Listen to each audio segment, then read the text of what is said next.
നിലവിലെ മുഖ്യമന്ത്രിയുടെയും സർക്കാരിന്റെയും പല രൂപത്തിലും ഭാവത്തിലുള്ള മലക്കമർച്ചിലുകളും ഉടായിപ്പുകളും കുറഞ്ഞ കാലം കൊണ്ട് തന്നെ നമ്മൾ കണ്ടതാണ്.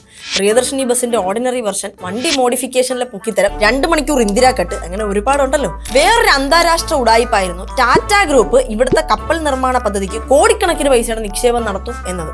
കുറച്ചു കഴിഞ്ഞപ്പോൾ ടാറ്റ തന്നെ വന്നിട്ട് പറഞ്ഞു, നമ്മൾ കേരളത്തിൽ പോയിട്ട് സൗത്ത് ഇന്ത്യയിൽ തന്നെ ഒരു നിക്ഷേപവും നടത്താൻ ഇപ്പൊ പ്ലാനില്ല.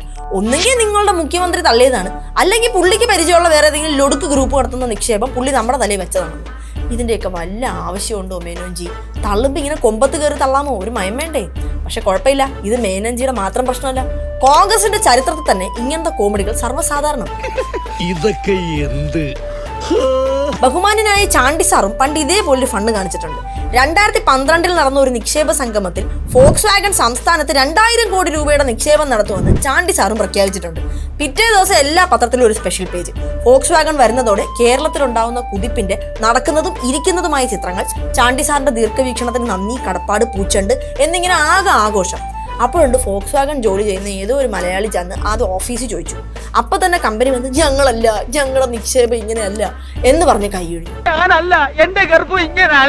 ചാണ്ടി സാർ പിന്നെ 2-3 കല്ലൊക്കെ ഇട്ട് അതങ്ങ് മൂടി. പക്ഷെ പത്രക്കാരുടെ സ്ഥിതി അതല്ല.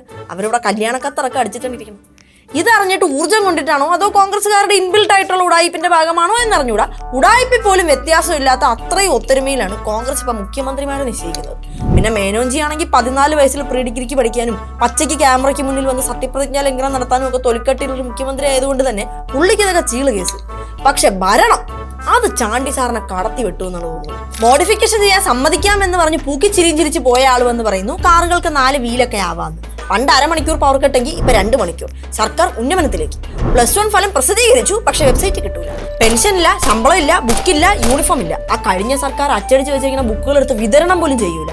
സ്ത്രീകൾക്ക് കൊടുത്തിരുന്ന 1000 രൂപ നിർത്തി പകരം നിശ്ചിത സ്ഥലങ്ങളിലേക്ക് മാത്രം സൗജന്യ യാത്ര. എല്ലാവരും പ്രിയദർശിനി ബസ്സുള്ള സ്ഥലത്തേക്ക് വീട് മാറി താമസിക്കണം. പ്രിയദർശിനി ആയതുകൊണ്ട് സ്ത്രീകൾക്ക് ടിക്കറ്റ് എടുക്കേണ്ട എന്ന് മാത്രമല്ല, ടിക്കറ്റ് തരാൻ ജീവനക്കാരുമില്ല. പകുതി പേരെ സ്ഥലം മാറ്റി, ബാക്കി പകുതി പേർക്ക് ശമ്പളം കൊടുത്തിട്ടില്ല. ഇതിനും സ്വർഗ്ഗതുല്യമായ ഒരു ഭരണം സ്വപ്നങ്ങളിൽ മാത്രം.